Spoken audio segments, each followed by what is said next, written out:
سیدہ خدیجہ رضی اللہ عنہا مکہ کی ایک با اثر اور دولت مند خاتون تھیں، بنو اسد قبیلے سے تعلق رکھتی تھیں۔ بیوہ ہونے کے بعد بھی انہوں نے اپنے تجارتی کاروبار کو جاری رکھا اور اکثر اپنے نمائندوں کے ذریعے شام، عراق اور یمن میں تجارت کرتی تھیں۔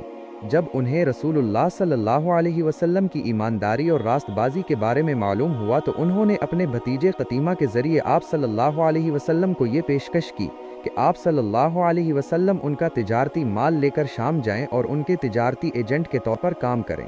رسول اللہ صلی اللہ علیہ وسلم نے اپنے چچا ابو طالب سے مشورہ کرنے کے بعد اس پیشکش کو قبول کر لیا۔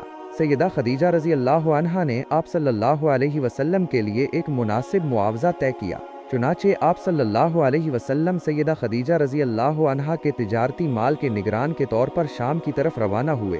اس سفر میں سیدہ خدیجہ رضی اللہ عنہا کا غلام میسرہ اور ان کے ایک عزیز خزیمہ بن حکیم بھی آپ صلی اللہ علیہ وسلم کے ساتھ تھے۔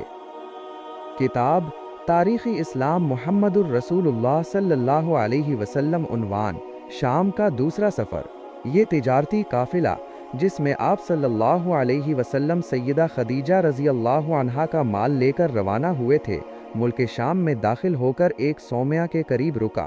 اس صومعہ میں ایک راہب رہتا تھا جس کا نام نستورہ تھا۔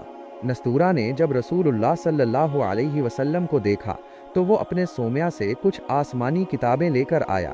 اس نے آپ صلی اللہ علیہ وسلم کے پاس آ کر آپ صلی اللہ علیہ وسلم کے جسم اور چہرے کو غور سے دیکھنا شروع کیا۔ کبھی آپ صلی اللہ علیہ وسلم کو دیکھتا اور کبھی آسمانی کتابوں کو پڑھ کر ان کا موازنہ کرتا۔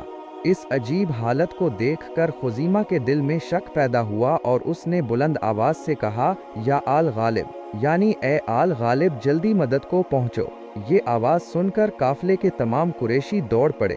نستورہ نے اس طرح قریش کو آتے دیکھ کر وہاں سے بھاگا اور اپنے صومعہ کی چھت پر جا بیٹھا۔ وہاں سے اس نے قافلے والوں کو بتایا کہ خطرے کی کوئی بات نہیں تھی، وہ تو صرف اس شخص رسول اللہ صلی اللہ علیہ وسلم کا جو ان کے ساتھ تھا آسمانی کتابوں کے مطابق معائنہ کر رہا تھا۔ نبی آخر الزماں کی جو نشانیاں اور خود و خال ان کی کتابوں میں لکھے ہیں وہ سب اس میں موجود ہیں۔ یہ سن کر سب کو اطمینان ہوا۔ اس سفر میں بھی قافلے کا مال بہت زیادہ منافع کے ساتھ فروخت ہوا۔